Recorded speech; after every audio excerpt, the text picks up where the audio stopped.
proses saja.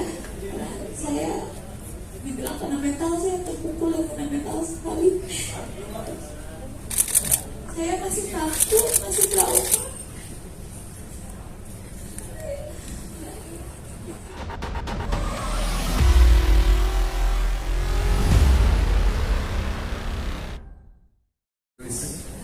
Terkait kejadian yang menimpa klien kami, Safa Marwah.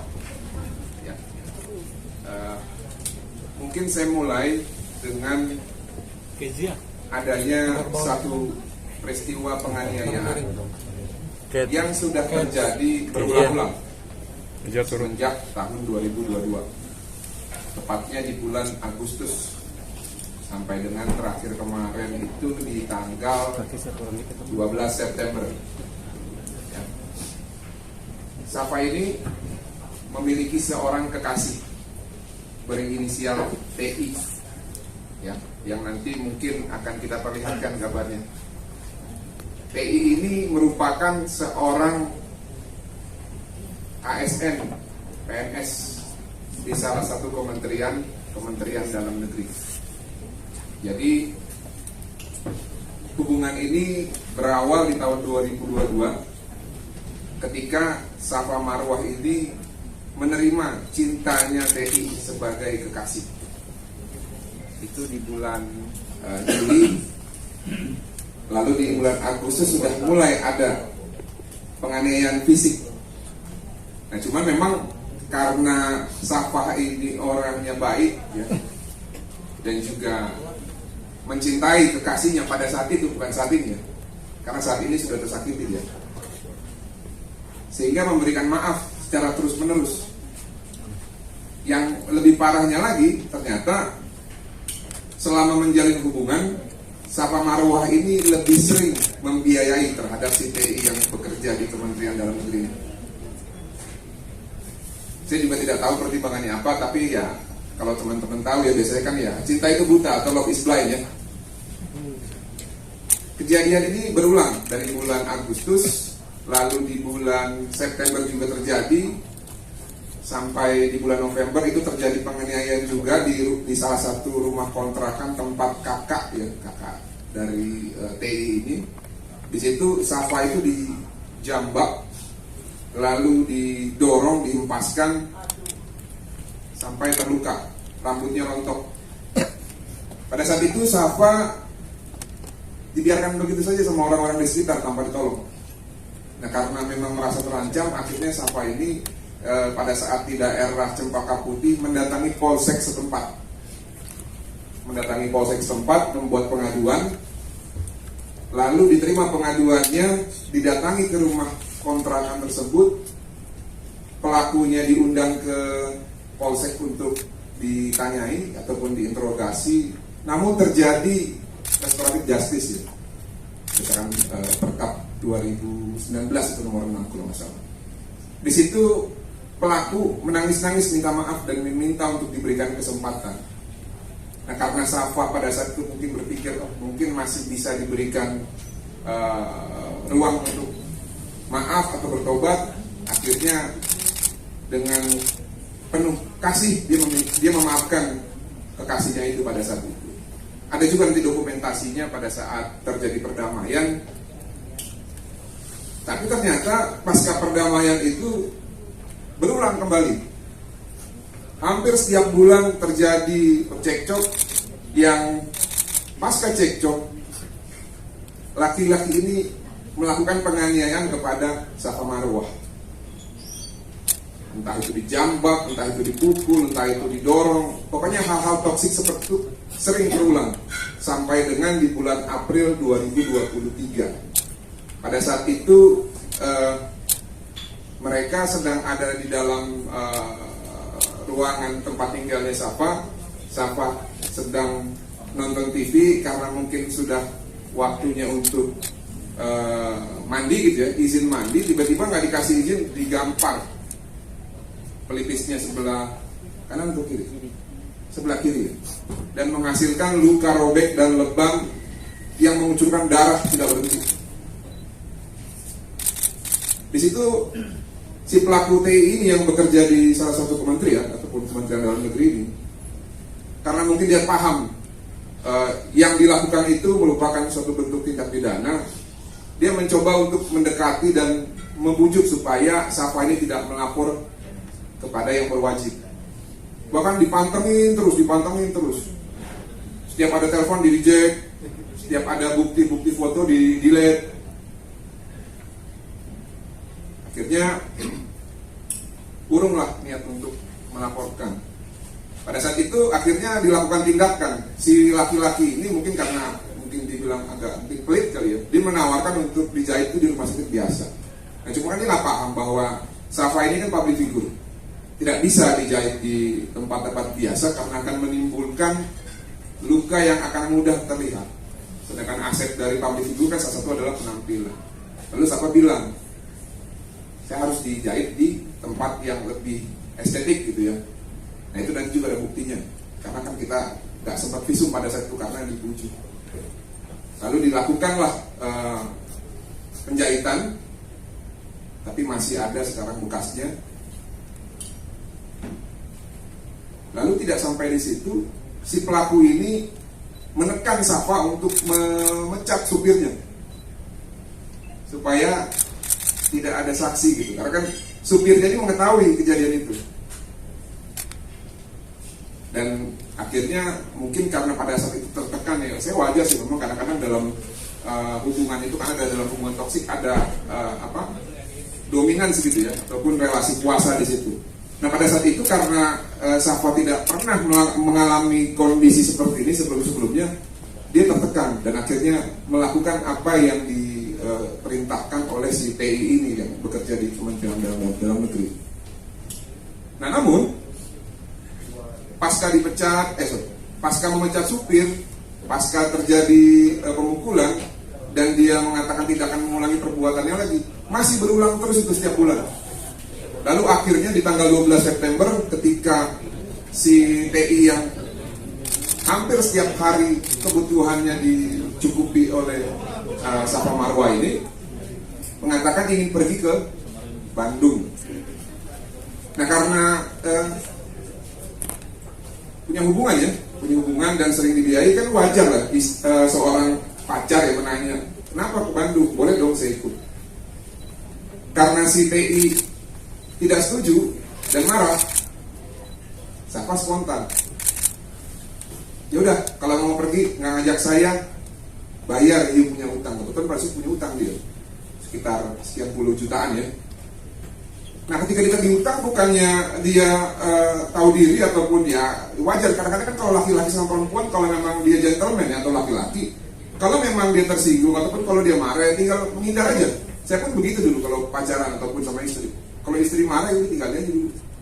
Nah ini enggak, dia bukan meninggalkan Safa Marwah, justru menghadiahi cekekan maut gitu ya kepada Safa, sampai Safa itu tidak bisa bernafas sekitar beberapa menit ya, kurang lebih 1-2 menit dicekek gitu ya. Lebih ya? Pingsannya cuma 5 menit. Iya, tapi kan dicekeknya 1-2 menit atau 3 menit? Lebih Iya, dicekek seperti ini, lalu ditarik dan didorong sampai terjatuh dan Safa pingsan di sini. Sempat pingsan, kolaps, blackout kurang lebih 3-4 menit, dan dia hanya menonton itu begini, seperti tidak ada penyesalan. Nah, di situ akhirnya Safa itu terbuka matanya bahwa memang laki-laki ini sudah tidak layak lagi untuk dibukakan pintu hati. Nah, oleh karena itu Safa membuat laporan polisi atau pengaduan dan dirujuk untuk visum. Pasca visum, inilah terbit laporan polisi ini dengan perbuatan penganiayaan yang diduga keras dilakukan oleh TI yang bekerja di salah satu instansi pemerintahan, yaitu Kementerian Dalam Negeri. Nah, pasca melapor, Safa ini bingung karena kan belum pernah berurusan dengan hukum. Kebetulan ada staf saya, asisten saya juga di kantor, namanya Ruben Simamora. Ini punya teman di salah satu organisasi debat kita bernaung.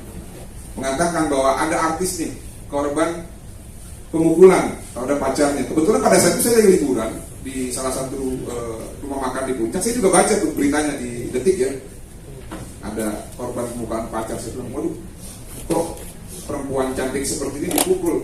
Sadis bener ini orang, main pukul-pukul begitu aja. Nggak lama, asisten saya nelfon. Saya bilang, yaudah kita bantu. Karena memang saya sudah terbiasa bantu perempuan ataupun anak korban-korban tindak pidana. Saya bilang bantu, oke. Lalu di tanggal 1 Oktober, Safa ini memberikan kuasa ke firma hukum saya, Martin Lukasi Manjuntak & Partners. Dan hari Seninnya, saya bersurat kepada beberapa instansi negara, yaitu Menteri Dalam Negeri, CQ, Irjen Pengawasan dan Biro Kepegawaian, Komnas Perlindungan Perempuan, Ombudsman, agar perilaku abmoral ataupun perilaku yang tidak beretika yang akan mengerucut ke tindak pidana nanti ini yang dilakukan oleh TI yang bekerja di Kementerian Dalam Negeri dapat menjadi atensi, ya, sehingga mungkin untuk sementara waktu orang ini bisa tidak dipekerjakan dulu. Karena bahaya ini kalau sedikit-sedikit main pukul gitu, apalagi sama perempuan. Kalau mau ngadu pukul, ayo kita adu pukul, kita cari lawan yang simbang gitu kan. Kayak si Rudi Agustian itu kan keren tuh di baku hantam championship kan. Kalau memang laki-laki seperti itu, bukan mukulin perempuan.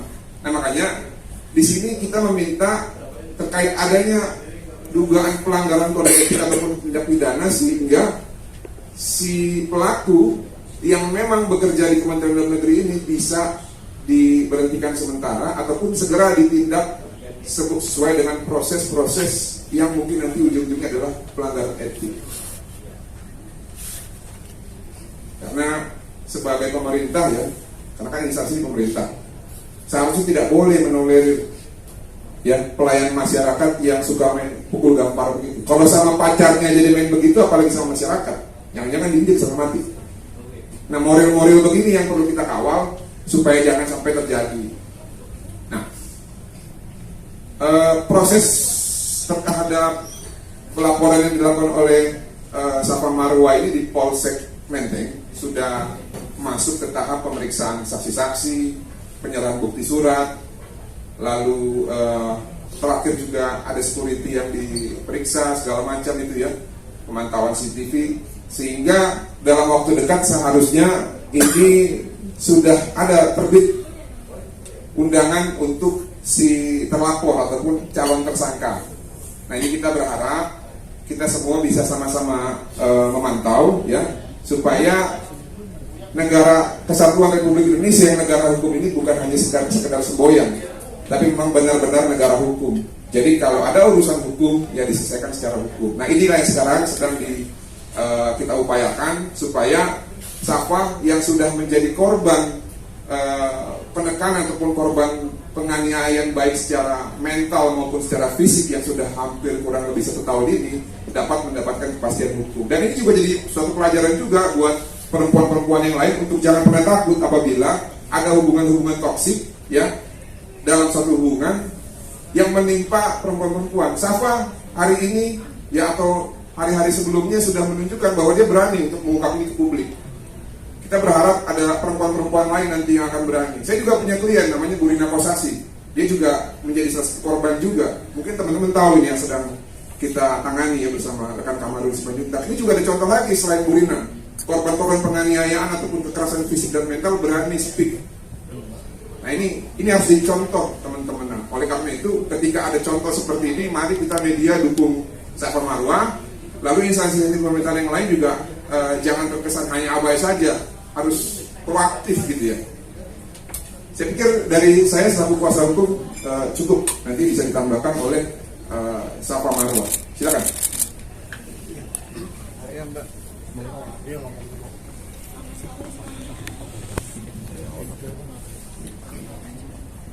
Selamat sore semuanya. Ya, saya nggak banyak bicara tadi, Bapak bilang segera diproses saja. Saya juga dibilang kena mental, saya terpukul dan kena mental sekali. Saya masih takut, masih trauma. Ini dari aku tadi kan segitu aja dari saya. Mungkin ada pertanyaan dari rekan-rekan media? Ada apa yang membuat kamu bertahan Safa dengan laki-laki ini? Setiap kekasaran yang dia buat, dia selalu dia kasarin saya di bulan ini. Dia selalu melindungi saya agar tidak nelfon siapa-siapa, tidak lapor siapa-siapa, seperti itu. Dan dia menjanjikan menikahi saya, makanya saya sabar, gitu. Hubungannya berapa lama sih? Hubungannya berapa lama? 2 tahun hubungannya. Pernah kita cekcok dalam mobil, dia bilang kayak gini, sebenarnya gampang banget buat bunuh kamu. Waduh. Berarti ada ancaman pembunuhan atau kepada apa? Iya, tapi saya itu hanya omongan dia. Awalnya kenapa dia bisa ngomong begitu? Hal-hal sepele kita berantem, misalkan dia mau kemana, saya ingin ikut gitu. Biasanya boleh kok, ini nggak boleh, hal-hal sepele. Sempat menaruh kecurigaan ada pihak wanita lain kah dari Safa? Saya itu kurang tahu, cuma yang saya ini tidak ada yang kekerasan dia selama ini. Apakah Selama 2 tahun berapa kali kan dapat kekerasan tersebut atau sejak kapan? Selama hubungan 2 tahun, kekerasan dimulai di bulan Agustus 2022. Ya, pacaran 3 bulan baru kena kekerasan. apakah orang tua kamu tahu kamu sering dianiaya? Tidak, orang tua saya tidak tahu. Pernah juga di bulan puasa tahun kemarin saya buka babak belur, saya orang Bandung, saya pulang ke Bandung. Orang tua tanya, kenapa itu? Saya jawab jatuh, padahal oleh dia. Saya sembunyi-sembunyikan dari semuanya, dan saya nggak pernah posting-postingnya kesedihan atau luka-luka atau apa, baru sekarang karena udah cukup dan sudah tidak kuat. Mungkin mohon maaf nih, luka yang paling parah itu di mana sih? Luka yang paling parah ya ini yang sampai dioperasi dijahit. Ada fotonya, boleh lihat? Boleh.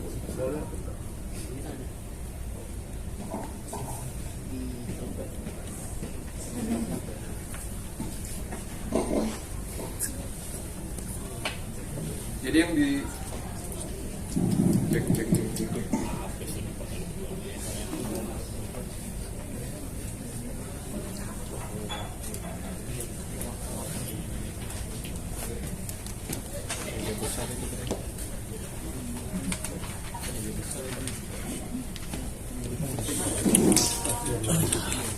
Inilah hasil karya dari salah satu karyawan Kementerian Dalam Negeri. Ya, inilah hasil karyanya. Jabatannya apa sih Bang? Boleh tahu Bang jabatannya? Iya, jabatannya Bang. Nanti kalian tanyalah sama kepala Spill aja Bang, spill dikit. Dikit aja Bang. Biar pada Inisial. pelaksana media apa gitu. di kementerian. Masalah ya. Di kementerian apa Bang? Kementerian Dalam Negeri. Jadi ini hasil karyanya nih. Makanya sangat disayangkan ya. Saya kan dulu pilih Pak Jokowi ya, kan revolusi mental. Jadi bukan hanya rakyat yang direvolusi. Tapi kalau ada pembantu presiden ya khususnya yang paling bawah ya harus direvolusi juga ini mental ini supaya jangan begini. Tuh, bahaya kan? Hasil karyanya begini. Itu kejadian kapan? Ini yang di bulan April. April. 1 kali pukul nih. Itu waktu terjadi penganiayaan itu Safa bersama siapa? Sendiri. Sendiri bersama dia? Ya. Nggak ada Dia teman-teman? nggak ada dan langsung ambil HP saya. Pas kejadian ini saya hanya berdua dengan dia, supir kebetulan udah pulang karena itu posisinya sudah malam. Karena dia panik, saya berdarah-berdarah, dia ambil HP saya, ayo ke rumah sakit. Dia bawa aku ke rumah sakit. Dan kebetulan kita datang di rumah sakit yang agak pricey. Dia bilang jangan operasi di sini mahal. Jadi besoknya saya dijahitnya dioperasi. Jadi di rumah sakit itu hanya dibersihkan saja lukanya. Safa pada saat itu nggak langsung melapor aja? Karena dia ambil HP saya dan dia tidak boleh ngapa-ngapain. Cuma saya hanya boleh hubungi supir saya. Supir saya langsung datang ke situ. Tapi orang tua saya tidak tidak boleh tahu sama dia. Kenapa nggak langsung lari ke polsek atau kemanapun itu, Kak? Di apa ya? Karena badan saya lemas, nggak bisa kemana-mana gitu. Jadi saya nurut aja apa kata dia. Cuma supir yang boleh datang. Kamu cuma boleh hubungi supir buat kamu pulang. Gitu. Apakah ada ancaman pada saat itu sendiri, Kak? Kemudian apa aja nih Kak? Dan berapa? Ada ancaman nggak sih, Kak? Pada saat pemukulan itu ada ancaman akan diapain lagi, Kak? Atau lebih kasar lagi, Kak? Dia akan melakukannya, Kak? Sebenarnya tidak ada ancaman apa-apa dari dia. Hanya dia sudah berjanji tidak melakukan lagi, tapi melakukan lagi. Seperti itu. Kalau uang berarti pas sejak pacaran 3 bulan pertama selalu main tangan. Tapi Iya. kenapa nggak memutuskan untuk mengakhiri hubungan pas saat itu? Karena setelah dia melakukan kekasarannya, dia merayu saya lagi, baik-baikin saya lagi, berjanji lagi seperti itu. Kalau uangnya yang Ada kerugian uang nggak? yang nasib uangnya yang 40 jutanya gimana? Udah berhasil ditagih atau mungkin udah coba komunikasi? Saya selama ini gak pernah dikenalin keluarganya. Dia kan orang Aceh, saya tidak pernah dikenalkan keluarganya. Saya kenal abang kakak sepupunya aja yang ada di Jakarta. Dan saya sudah hubungi ibunya, saya punya nomor ibunya di Aceh, tidak respon sama sekali. Soal utang piutang apakah udah dibayarkan? Yang 40 jutanya dia Belum, itu sisanya belum. Banyak kerugian seperti itu. Mungkin uangnya untuk apa sih Kak? Itu dipinjam? alasan dia pinjam itu apa? Awal-awal dia bilang bisnis rumah sama kakak sepupunya. Akhirnya saya tidak pernah ketipu. Seperti itu. Terus sampai sekarang masih komunikasi atau gimana pas sudah ada pelaporan? Sudah tidak ada komunikasi, sudah saya blokir. Terakhir lagi utangnya mungkin Kak kapan? Ya, pas setelah saya dicekik 12 September, dia mau pergi, saya mau ikut tidak boleh. Terus saya bilang, ya udah utang kamu balik dulu.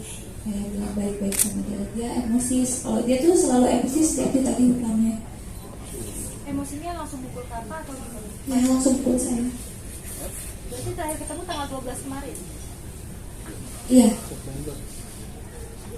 Kalau aku ini kan dari bekerja di salah satu kementerian di Indonesia, apakah dari pihak dari kementerian itu udah menyambangi atau berkomunikasi soal ini? Belum ada respon apa-apa. Dari keluarganya tidak ada respon apa-apa. Ditekankan lagi dong, jadi pelaporan fixnya yang di kantor polisi itu per tanggal berapa? Yang terbaru. Tanggal 14 ya? 29 September. Oh, 29 September. 29 September.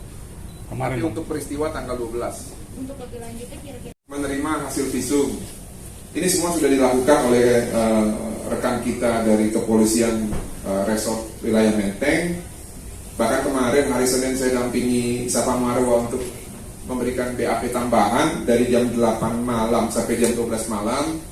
Itu jadi secara administrasi penyelidikan saya pikir dari kita itu cukup. Nah, tinggal bagaimana nanti terlapor ketika dipanggil atau diundang untuk memberikan klarifikasi, apakah akan mengakui atau menyangkal gitu ya.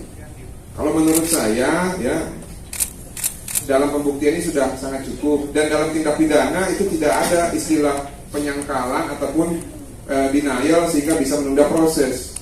Karena keterangan terdakwa itu adanya nanti di persidangan sebagai alat bukti. Jadi keterangan terlapor dan keterangan tersangka ada atau tidak ada tidak bisa menunda proses penegakan hukum. Itu harus dicatat baik-baik. Jadi kita himbau kepada rekan-rekan kita yang sudah sangat profesional ini dari kepolisian wilayah Menteng untuk bisa segera memanggil ataupun mengundang terlapor dan menentukan sikap terhadap proses penyelidikan ini agar segera naik penyidikan. Nah, ini ada satu tambahan teman-teman. Ini karena ada hubungan juga dengan hukum acara ya, terkait alasan penahanan. Nah, di hari-hari sebelumnya, sebelum pertengkaran ini, si TI yang bekerja di salah satu kementerian dalam negeri ini atau oknum karyawan ini menahan ataupun masih memegang akses card tempat tinggal dari Safa dan kunci, sehingga sewaktu-waktu ya orang yang membahayakan ini bisa datang ke tempat Safa Marwah. Sudah pernah dikirimkan peringatan atau pemberitahuan agar akses card dan juga kunci itu dikembalikan, namun hanya diri saja dulu, jadi bacanya seperti membaca orang pagi-pagi tanpa ada bergeming lah gitu ya. Nah ini membahayakan, sangat membahayakan. Siapa yang bisa menjamin Safa Marwah ini terhadap keamanannya nanti tidak balik lagi dia untuk melakukan hasil karya-karya lanjutan gitu terhadap Safa Marwah. Nah, kalau kemarin hanya babak belur dan berdarah, siapa tahu selanjutnya itu bisa jadi meregang nyawa gitu. Nah, ini kita nggak mau. Nah, oleh karena itu, sehubungan dengan akses card dan juga kunci dipegang, nanti pada saat pemeriksaan apabila naik ke tingkat penyidikan, ini akan dipertimbangkan juga. Tatkala di pasal 21 KUHP jelas itu ya alasan penahanan agar tersangka ataupun terdakwa tidak mengulangi perbuatannya. Nah, sekarang ini terbuka lebar akses dia untuk mengulangi perbuatan ketika dia memegang kunci dan akses. Nah ini perlu kebijaksanaan untuk melihat celah-celah hukum seperti ini. Gak semua orang paham. Nah cuman kami selaku kuasa hukum yang ditunjuk oleh Safa melalui press release ini, kami menyampaikan potensi-potensi yang mungkin bisa terjadi dan membahayakan bagi korban agar menjadi catatan bagi setiap para pihak. Demikian. Bang, ini kan ada 2 laporan ya. Yang sebelumnya kan sempat ya di Cempaka Putih kalau tadi abang jelaskan ya. Terus yang kedua itu kan yang sekarang ini yang sedang berjalan di Polsek Menteng. Ketika pelaporan pertama di Cempaka Putih itu kan terjadi restoratif justice. Adakah poin-poin penting itu yang tertuang di dalam restoratif justice itu, Bang? Terus yang kedua, Safa, apakah ada ancaman setelah pelaporan ini atau setelah peristiwa ini? Ya, apakah berupa teror dari orang-orang mereka atau bagaimana? Jadi gini, kalau kita merujuk restoratif justice ini yang saya sampaikan ketika kasus Brigadir Joshua terhadap Richard Eliezer dan juga para tersangka yang lain. Hanya 3 poin sebenarnya terkait perdamaian itu. Yang pertama adalah pengakuan atas kesalahan, yang kedua adalah permintaan maaf, dan yang ketiga adalah ganti rugi. Nah di dalam surat yang dituangkan melalui restoratif justice di Polsek Cempaka Putih pada saat itu setidaknya ada 2 hal yang dituangkan. Pengakuan dan permintaan maaf. Karena tanpa itu tidak ada RJ. Nah kalau ganti rugi nanti saya perlu lihat dulu suratnya, karena surat itu juga tidak diberikan. Tapi dokumentasi si TI ini memegang suratnya di Polsek itu ada. Nah makanya ini sebagai bukti petunjuk juga kepada Polsek Menteng kemarin saya sampaikan akan coba ditanyakan antar instansi gitu ya. Apakah masih ada dokumen fisik terkait surat pernyataan untuk tidak mengulangi dan meminta maaf itu, sehingga itu bisa menjadi salah satu alasan juga nanti ataupun bukti yang menandakan sudah pernah terjadi penganiayaan. Kalau sekarang kan seakan-akan ini baru gitu ya, tapi berdasarkan pengakuan dan juga kesaksian Safa terbukalah secara terang-benderang bahwa perlakuan TI yang bekerja di Kementerian Dalam Negeri ini sudah berulang-ulang dari awal. Nah mengenai ganti rugi, saya pikir ya kita tadi semua sudah dengar ya disampaikan siapa ya, orang-orang yang suka ngutang terus kok sampai sekarang belum bayar. Saya pikir ganti rugi juga belum ada ganti rugi yang dilakukan oleh si pelaku ini kepada Safa. Nah tapi sedikit tambahan begitu teman-teman. Oke, tadi berbicara soal sedikit tambahan ya mengenai alasan ya. Kadang-kadang orang suka berpikir begini, kenapa orang dipukul gitu ya.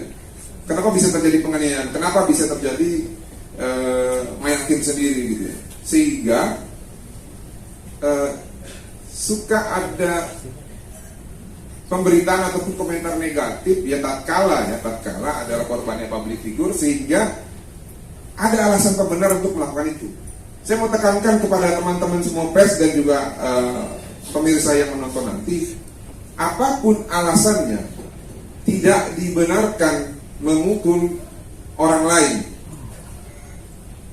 kecuali sebagaimana diatur di dalam kitab undang-undang hukum pidana. Ada di pasal 49 namanya pembelaan terpaksa, not will atau not will excess. Kalau itu diperbolehkan.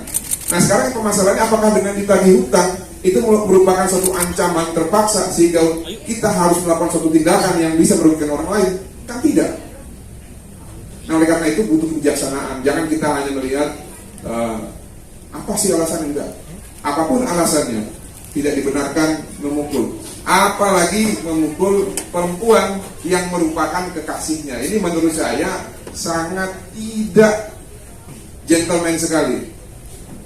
Karena kalau dia gentleman, dia laki-laki sejati, dia tidak akan pernah menyakiti perempuan dengan fisik. Nah ini agar menjadi pelajaran juga buat pemirsa nanti, khususnya perempuan-perempuan yang selama ini menahan rasa sakit akibat dipukul oleh pacarnya. Nanti boleh bikin pengaduan ke kantor hukum saya bela gratis.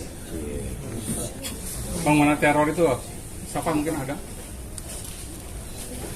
Ya, Mengenai teror mungkin? teror tidak ada, benar-benar berakhir. Yang terakhir dicekik itu sudah tidak ada komunikasi dan ketemu lagi, tidak ada teror juga.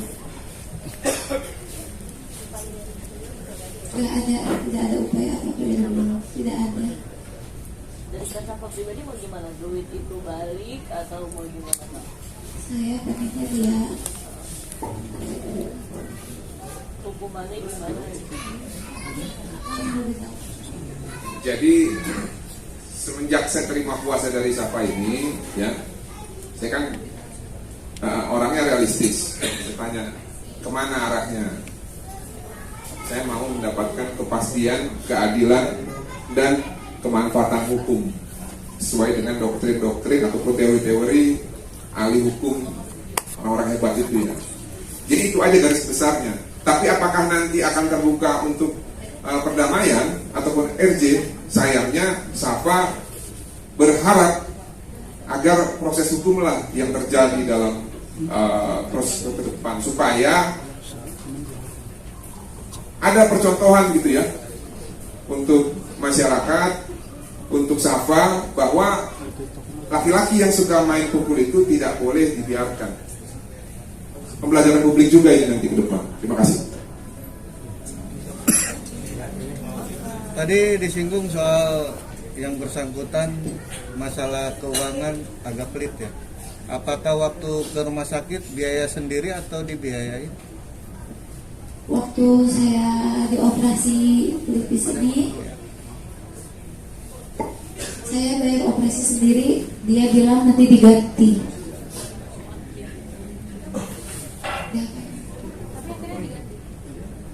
Diganti tapi dicicil dan belum semua. Nilainya berapa, Kak? Kemarin karena operasinya yang estetik itu agak mahal, 15 juta. Tinggal sisa, dia baru bayar 15 sih, sisanya 2 juta lagi. Dicicil itu dari April kejadian berapa bulan Nah ini dicicil. foto pada saat terjadi perdamaian ya Di katasinnya, Bang. Oke.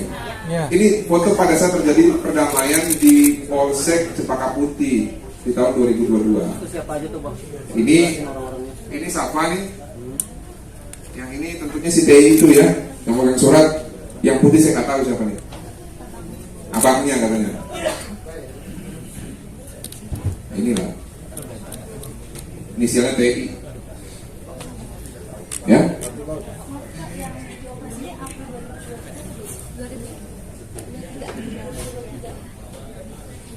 Tapi ada rasa trauma berarti kan buat menjalani hubungan.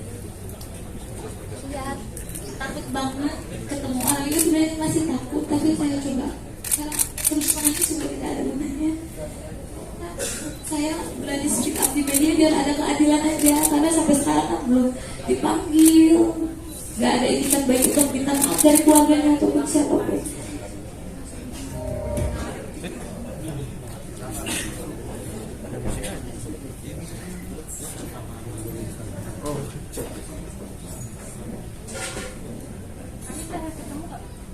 Pas dicekik itu 12 ya. Ya. Tapi berarti dia nggak ada datang ke tempat tinggal.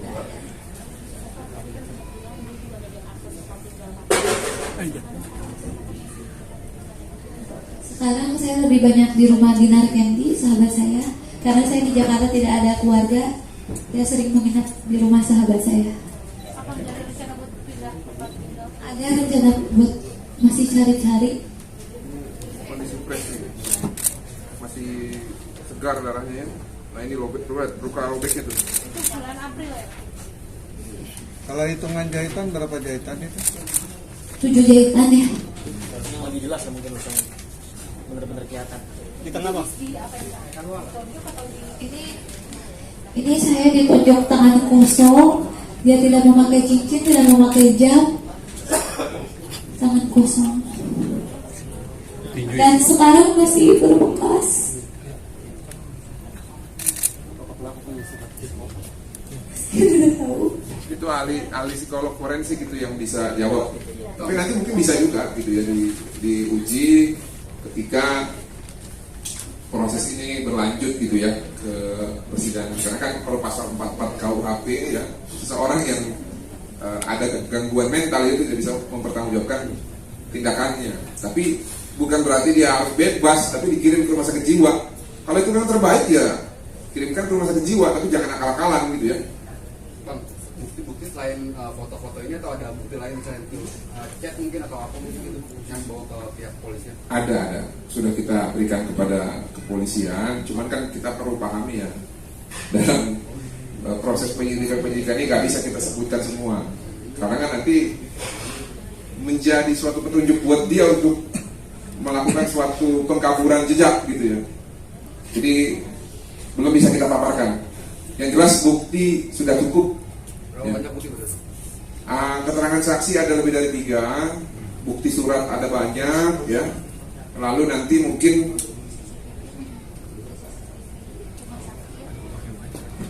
ini maksudnya ini kan generalis ya. Ada CCTV juga. Lalu nanti kami akan bekerja sama dengan kepolisian juga mungkin ya untuk menghadirkan ahli-ahli yang dibutuhkan sehubungan dengan perkara ini agar peristiwa pidana yang mungkin masih abu-abu atau hitam ini bisa menjadi seterang matahari gitu ya. Kasapa, ketika ada pencekekan di leher terus pingsan ya, begitu aktivitas besoknya ada pengaruh nggak sih di pita suara mungkin atau? Saya sebenarnya pas saya dicekik tuh saya minta obat ke dia. Kan saya ada asma dari kecil, saya ingin beli obat atau gojek obat, dia tidak izinkan. Saya benar-benar sesak banget, hampir mau seperti sakaratul maut kali ya, karena udah black, udah lemas, udah gak bisa nafas. Kasafa, dari kejadian yang menimpa Kasafa ini kan otomatis berdampak juga nih pada psikisnya Kasafa sendiri. Kasafa itu udah melakukan konsultasi atau psikologi? Mau saya akan ke psikolog karena pas kemarin besok juga ditawarin psikolog oleh rumah sakit. Apa ketika PI melakukan tindakan kekerasan itu dalam keadaan sadar atau mabuk? Dia sadar. Kita tidak pernah mabuk-mabuk, kita selalu sadar. Dan hal itu yang paling parah yang dilakukan. Iya. Iya. Berarti setiap berantem karena hal sepele selalu kayak gitu Kak? Iya. Udah punya kayak permasalahan yang benar-benar berat semua sepele? Sepele semua. Contohnya gimana Kak sepelenya? Sepelenya misalkan ya soal pergi gitu. Yang tadi saya bilang, mau pergi kemana?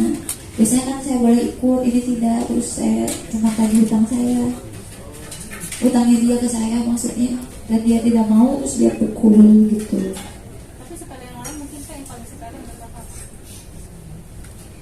Tidak ada sih, baik. Soal tidak ada lagi. Apa ketika menjalin hubungan dengan PI, ketika itu masih statusnya PI masih single atau sudah beristri? Dia single. Tapi kok single bisa berinyas begitu ya? Nanti mungkin bisa ditanya ke yang bersangkutan kenapa dia beringas. Kasapa, dengan berita kemarin muncul di media, pihak orang tua gimana nih menanggapinya? Pasti udah tahu dong. Orang tua saya nangis dan datang ke Jakarta dan memberi doa support seperti itu. Tapi kenapa Kakak nggak pulang ke Bandung ke malah memilih tinggal di Madinah? Karena saya masih menyerahkan bukti-bukti kepolisian dan masih banyak BAP atau segala macam yang saya perlu bolak-balik ke Kapolsek. Untuk pekerjaan sendiri gimana? Terganggu? Atau ada kontrak tiba-tiba dengan kejadian ini harus batal ditunda dulu gitu? Iya, sangat terganggu kerjaan. Kan pernah saya mau syuting dengan Kang Sule, dia mukulin saya lagi di syuting. Alasan mukulinnya apa? Ya dia mau kemana, saya mau kemana. Harusnya saya yang nurut sama dia. Dia pengennya saya nurutin sama dia, bukan dia yang nurut sama saya. Tuh. Jadi karena nggak nurut kakak disiksa gitu. Ya. Dari pihak keluarga sendiri kan nggak ada yang datang ke Jakarta untuk menerima sekarang. Oh, kemarin sempat ditemani keluarga saya dan sudah pulang, jadi saya menetap di rumahnya di Naras. Oh, berarti ada terdekat dari itu, tapi yang polisi mungkin ada panggilan juga. Ya kalau merujuk ke KUHP ya, ketika bukti sudah lengkap dari pelapor, ya what next ya panggil si terlapor. Nah kalau panggil terlapor kan itu kan sudah ada mekanismenya, paling cepat itu 3 hari. Nah saya tidak tahu apakah sudah dipanggil atau sudah diundang, ya belum tahu kita. Nanti mungkin kita akan koordinasi kepada penyidik. Belum karena BAP terakhir kan hari Senin, lalu hari Selasanya BAP saksi yang lain. Mungkin karena proses administrasi mungkin di minggu ini diundang atau mungkin di minggu depan ya, nanti yang tahu ya kepolisian ataupun penyidik dari Polsek Menteng. Bang, terakhir dari saya Bang. Boleh. Ini menyangkut utang piutangnya, apakah nanti merujuk pasal yang berbeda atau gimana? Karena kan pelaporannya terkait kekerasan ya. Jadi utang piutang dengan tindak pidana kekerasan ataupun penganiayaan itu konteks yang berbeda. Tapi memang ini masih dalam satu rangkaian urusan gitu ya. Yang kami prioritaskan saat ini adalah tindakan penganiayaan yang sadis terhadap Safa. Jadi proses ke depan tujuan kita agar terlapor dapat dikenakan sesuai dengan ketentuan undang-undang yang berlaku di negara Kesatuan Republik Indonesia. Kebetulan dalam tindak pidana penganiayaan itu kan ada diatur di pasal 351, dihukum dengan ancaman pidana 2 tahun 6 bulan ya kalau nggak salah itu ya. Nah ini sudah, tinggal itu saja yang diproses sehingga nanti apabila ini nanti segera masuk persidangan, kan sekarang udah ada mekanisme baru nih melalui Lembaga Perlindungan Saksi dan Korban, itu bisa digabung nanti untuk ganti rugi. Tapi nanti tetap harus kita ajukan dulu kepada Komisioner LPSK apakah bisa atau tidak. Atau kalau nanti memang butuh gugatan perdata ya kita bisa gugat. Tapi bukan itu esensinya. Esensinya adalah tindakan kekerasan terhadap Safa yang nggak bisa dibiarkan gitu ya. Dan ini tidak boleh berulang lagi di lain waktu oleh orang yang sama ataupun orang lain. Mungkin. Saya ingin menambahkan sedikit. Saya di sini tidak pikir kerugian saya seperti uang atau apa sih, tidak peduli lagi. Saya hanya ingin keadilan dia soal kekerasan yang dia buat kepada saya.